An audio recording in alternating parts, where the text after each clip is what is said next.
Hi, my name is Gail Wiley, and this is my manuscript reading, Stand Up for America Rally Speech by Beth Chapman. I am here tonight because men and women of the United States military have given their lives for my freedom.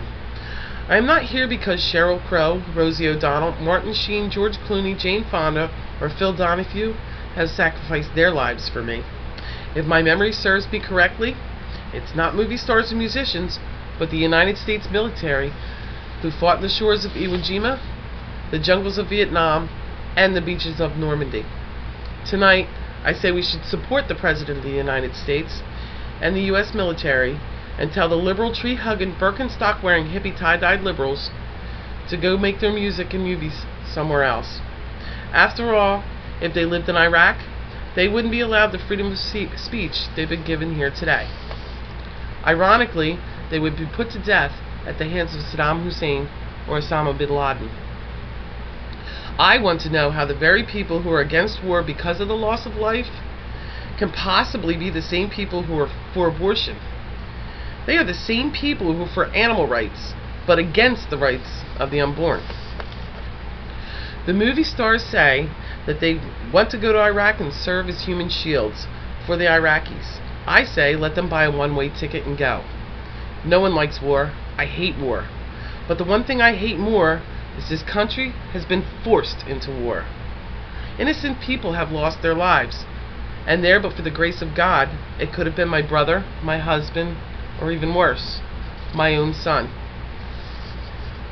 On December 7th, 1941, there are no records of movie stars treading the blazing waters of Pearl Harbor. On September 11, 2001, there are no photos of movie stars standing as human shields against the debris and falling bodies ascending from the World Trade Center.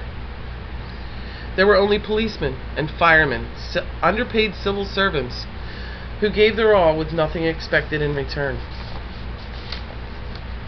When the USS Cole was bombed, there were no movie stars guarding the ship. Where were the human shields then?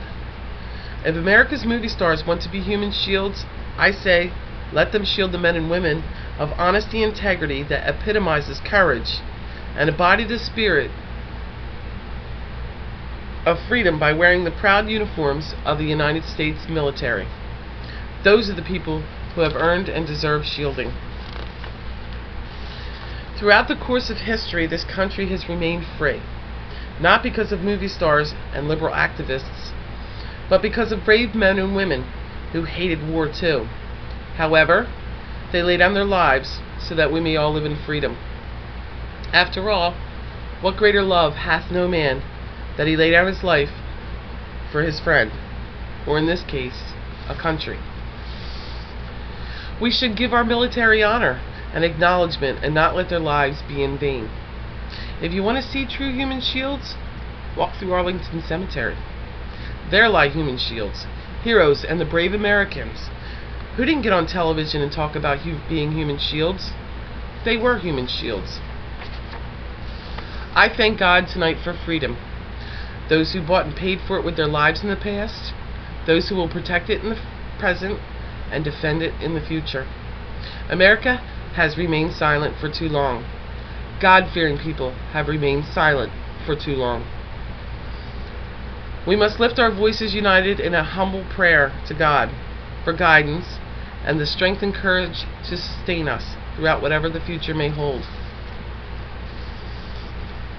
After the tragic events of September 11th, my then 11-year-old son said, "Terrorism is a war against them and us. And if you're not one of us, you're one of them.